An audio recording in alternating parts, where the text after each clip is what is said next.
November 2nd, 1795. Born into a modest frontier family, few would have guessed that this frail child would one day lead the United States.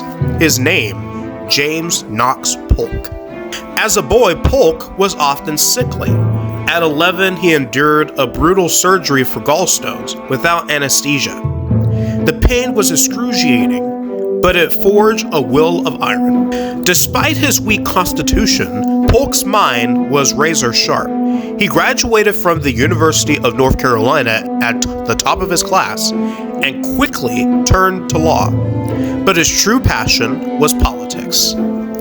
At just 27, Polk entered the Tennessee legislature, where he quickly gained a reputation as a fierce and loyal Democrat, aligning himself with one of the most powerful men in America, Andrew Jackson.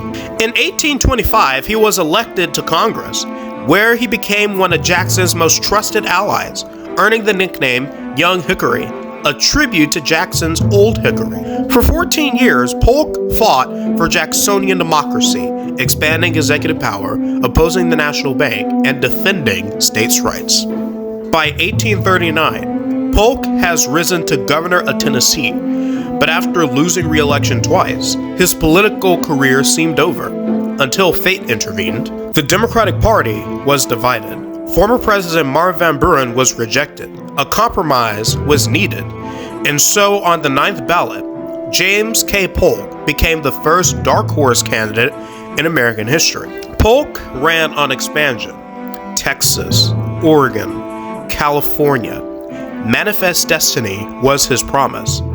Henry Clay opposed him. The people chose Polk. March 4th, 1845. At just 49 years old, Polk became the youngest president in American history at the time. But he had no intention of staying long. He promised to serve just one term. He set 4 ambitious goals: reduce tariffs, create an independent treasury, secure Oregon, and acquire California.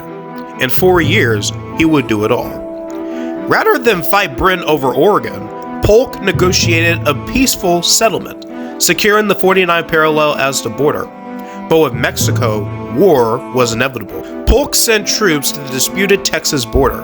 When shots were fired, he declared, "American blood has been shed on American soil." Congress declared war with Mexico. In 2 years, the U.S. conquered Mexico City. The result? The Treaty of Guadalupe Hidalgo. The U.S. gained California, Arizona, New Mexico, and more, completing its manifest destiny. Exhausted and overworked, Polk had kept his promise: one term. He expanded the nation, strengthened the economy, and left office victorious. But it came at a cost. Just 3 months after leaving office, Polk fell ill, likely from cholera.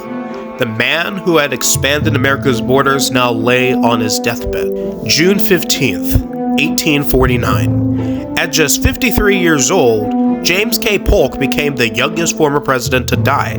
His last words remain unknown, but his legacy was clear. He had transformed America. A dark horse, a determined leader, a president who promised to do it all and did. James K. Polk was not just a man of words, he was a man of action.